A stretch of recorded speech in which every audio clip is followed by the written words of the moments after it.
तो बच्चों हम पढ़ रहे थे क्लास 11 फिजिक्स, जिसमें हमने नया चैप्टर स्टार्ट कर दिया था ग्रेविटेशन, और 2 वीडियो हम इसकी पहले भी देख चुके हैं। आज हम इसमें नई चीज़ सीखते हैं, एक न्यूमेरिकल करते हैं इसमें हम। जो एग्जांपल नंबर 7.2 है आपका एनसीईआरटी का ग्रेविटी वाले चैप्टर का। तो ग्रेविटी वाले चैप्टर आपका जौन सा भी है उसका आप एग्जांपल नंबर 2 देखना एनसीईआरटी का। वो एग्जांपल आपके लिए बहुत इंपॉर्टेंट है, इस चीज़ को आप हमें देख लेते हैं कि क्या ये एग्जांपल बोल रहा है।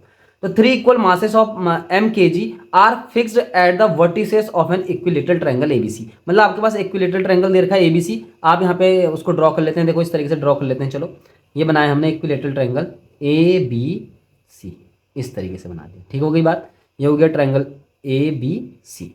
ठीक है, बोले यहाँ पे भी मास m रखा हुआ है, यहाँ पे भी मास m रखा हुआ है, यहाँ पे भी मास m रखा हुआ है।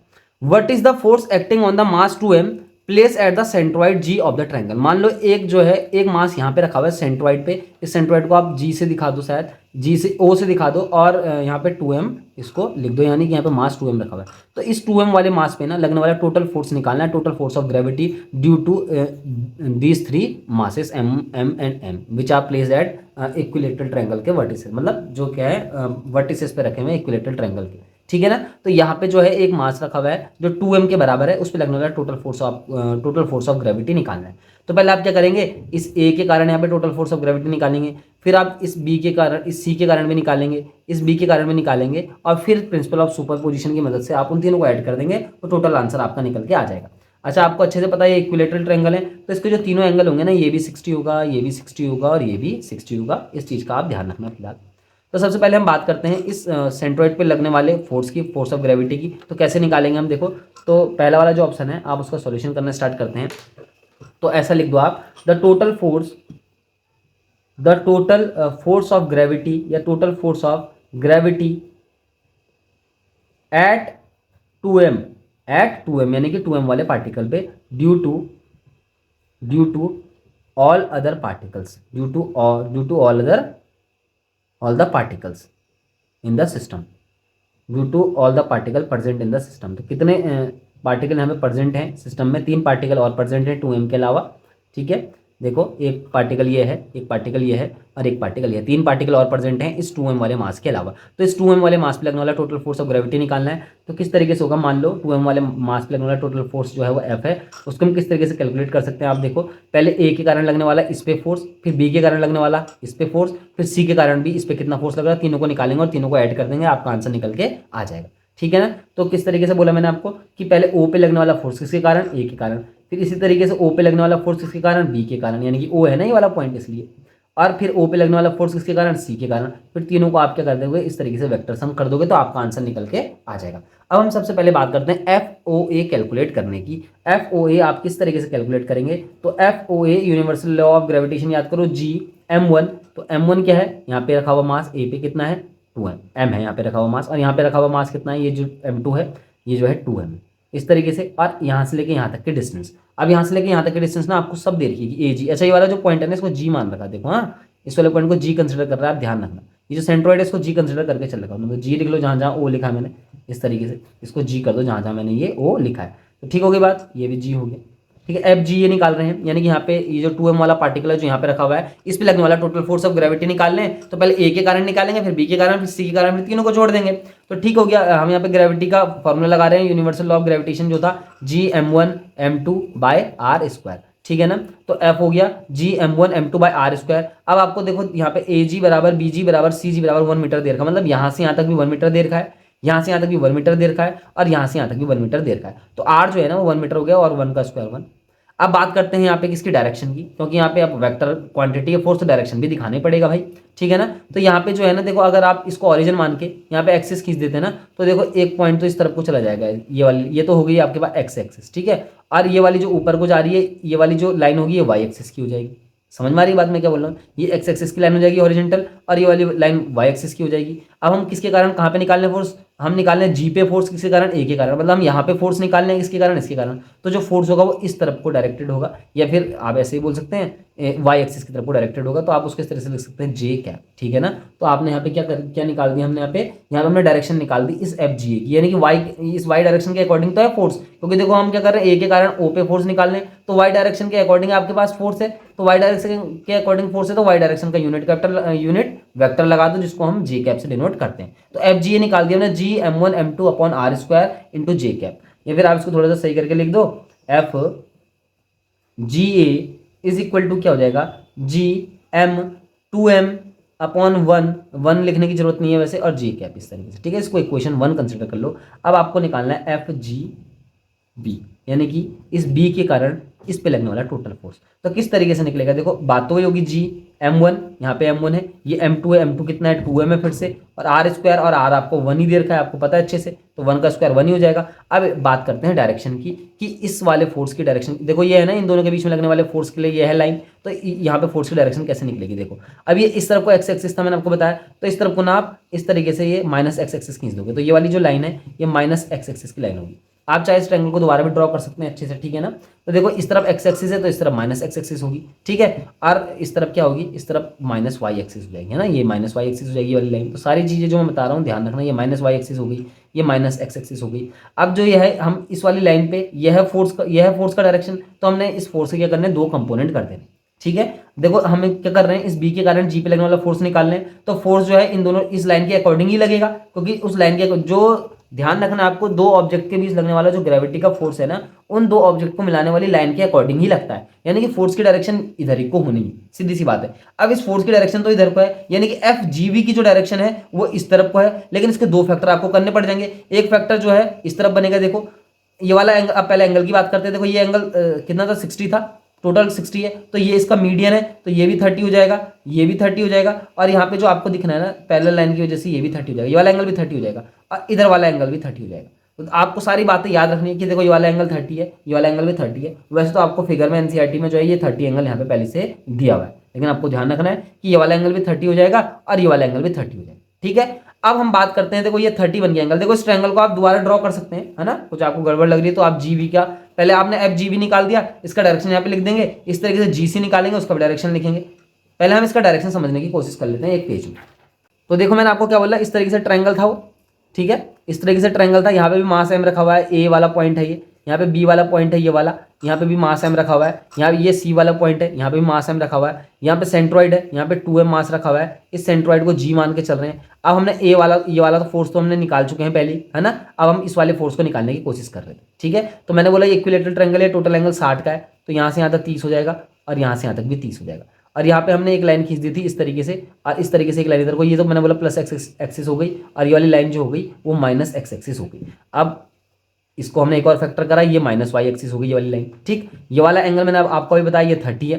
तो देखो ये फोर्स का डायरेक्शन है ना, क्या ये बी और जी के बीच लगने वाले फोर्स का डायरेक्शन है, हम उसी का डायरेक्शन तो कैलकुलेट करें, तो ये 30 है, देखो ये 30 हो गया। तो एंगल के साइड अब क्या हो गया, फोर्स के दो कंपोनेंट हो गए, एक तो थीटा की तरफ वाला और एक थीटा के ठीक अपोजिट वाला। जो थीटा की तरफ वाला कंपोनेंट होता है ना, उसको हम, आपको ध्यान रखना है, उसको बोलते हैं हॉरिजॉन्टल कंपोनेंट, ठीक है। तो इस तरफ का जो कंपोनेंट होगा ना उसको हॉरिजॉन्टल कंपोनेंट बोलेंगे, और उसको हम डिनोट करेंगे आई कैप कॉस थीटा से। आपको अच्छे से याद होना चाहिए कि जो कॉस थीटा होता है ना, हॉरिजॉन्टल कंपोनेंट जो होता है ना, वो कॉस थीटा के बराबर होता है, एच एक्स बराबर एच कॉस थीटा। आप इस तरीके से भी लिख सकते हैं कि हॉरिजॉन्टल जो कंपोनेंट होता है वो कॉस थीटा के बराबर होता है। तो आप क्या करेंगे, यहाँ पे जो आपके पास जो फोर्स का, ये फोर्स है, फोर्स का डायरेक्शन है, इसका हमने हॉरिजॉन्टल, ये जो डायरेक्शन है ना, ये वाला डायरेक्शन फोर्स, कौन से फोर्स का डायरेक्शन है, ये एफ जी बी वाले फोर्स का डायरेक्शन, ध्यान रखना, हम इसी को कैलकुलेट यहाँ पे कर रहे हैं। उसके हमने दो कंपोनेंट करे एफ जी बी के, एक तो हॉरिजॉन्टल कंपोनेंट इस तरफ, जिसको हम I cos theta, I cos 30 इसका डायरेक्शन दिखाएगा, आई भी नहीं, जिसको हम माइनस आई बोलेंगे, क्यों, क्योंकि माइनस एक्स एक्सिस की यहाँ पे बात हो रही है। अब हम बात करें, देखो इस फोर्स का हमने वर्टिकल कंपोनेंट करा जो इस तरफ आएगा, तो इस तरफ आएगा तो वाई एक्सिस मारा, तो वाई एक्सिस का यूनिट वेक्टर होता है जे कैप, और जे कैप के साथ क्या ले लेंगे आप, क्या ले लेंगे, साइन। आपको याद रखना है वर्टिकल कंपोनेंट हमेशा साइन के साथ चलता है, और हॉरिजॉन्टल कंपोनेंट किसके साथ चलता है, कॉस के साथ चलता है। तो इस तरीके से आपके पास इस वाले फोर्स का डायरेक्शन निकल के आ जाएगा, क्या, माइनस आई कैप कॉस 30 माइनस जे कैप साइन 30। तो आप इस तरीके से यहाँ पे लिख सकते हैं इसका डायरेक्शन माइनस आई कैप कॉस 30, और यहाँ पे हो जाएगा माइनस जी कैप कॉस 30। तो इस तरीके से हमने इसका डायरेक्शन भी निकाल दिया।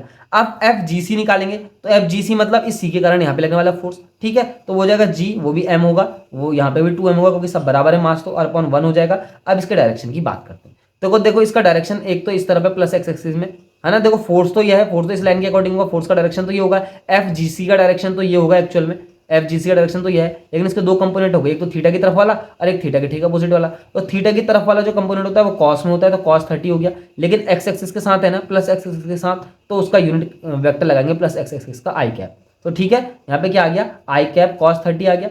और दूसरा वाला कंपोनेंट इस तरफ वाला जो है ये वर्टिकल कंपोनेंट, ये माइनस वाई एक्सिस में है, तो वाई एक्सिस का यूनिट वेक्टर होता है जे कैप, और माइनस वाई एक्सिस में तो माइनस जे, और वर्टिकल कंपोनेंट हमेशा साइन से डिनोट होता है। तो इस तरीके से हमने यहाँ पे क्या कर दिया, एफ जी सी का भी डायरेक्शन निकाल दिया। तो देखो हमने यहाँ पे सेंट्रोइड पे एक मास रखा था 2m, उस पर लगने वाला हमने टोटल फोर्स निकाला, पहले ए के कारण, फिर बी के कारण, फिर सी के कारण, तीनों के कारण फोर्स निकाल दिया, F G A, F G B, F G C, और उनको डायरेक्शन के साथ दिखाना है क्योंकि फोर्स जो है वेक्टर क्वांटिटी है। अब हम प्रिंसिपल ऑफ सुपरपोजिशन के अकॉर्डिंग इन तीनों का वेक्टर सम कर देंगे और टोटल फोर्स निकल के आ जाएगा यहाँ पे 2m वाले पार्टिकल पे, जो यहाँ पे पार्टिकल रखा हुआ है 2m मास का। ठीक है, तो हम इसका वेक्टर सम करने की कोशिश अब कर लेते हैं। तो वेक्टर सम कैसे निकलेगा, total force on the particle which is situated at the centroid of the triangle having mass 2m is equal to F G A plus F G B plus F G C, इस तरीके से। और ये सारी value आप F G ए की, F G B की सारी वैल्यू पीछे से उठा के यहाँ पे रखोगे ना, तो आपको सब दिख जाएगा कि एफ जी एम और 2m जो होगा ना, ये सब में कॉमन आ रहा है। देखो ये तीनों में ना, तीनों यहाँ भी और यहाँ भी तीनों हमारे तो कॉमन आ रहा है। पहले वाले में जो आपके पास बच रहा है ना, पहले वाले में आपके पास जो बचेगा वो जे कैप बचेगा, और दूसरे वाले में जो आपके पास बचा था वो क्या था, माइनस जे कैप कॉस 30 और minus I cap sorry I के साथ क्या था, कॉस 30 था, और जे के साथ क्या था, साइन 30 था। और इसी तरीके से जो लास्ट वाला बच रहा है आपके पास, उसके साथ क्या था, आई के साथ कैप में पॉजिटिव था, और जे के साथ आपके पास नेगेटिव था। यहाँ पे नेगेटिव साइन लगाना, ये सारी वैल्यू आपको यहाँ पे रख देनी है। इस तरीके से जो कटेगा कट जाएगा। देखो आई कैप कॉस 30 से आई कैप कॉस 30 कटा, तो आपके पास जो बचा है ना जी एम 2m, और ब्रैकेट में जो बच गया ये बच गया देखो जे कैप। ठीक है, यहाँ पे बच गया माइनस जे कैप साइन 30, और ये भी हो गया माइनस जे कैप साइन 30। ठीक है, माइनस जे कैप साइन 30 माइनस जे कैप साइन 30, तो इसको भी आप और सॉल्व कर लो, तो जी एम 2m ये हो जाएगा J cap minus 2j cap sine 30।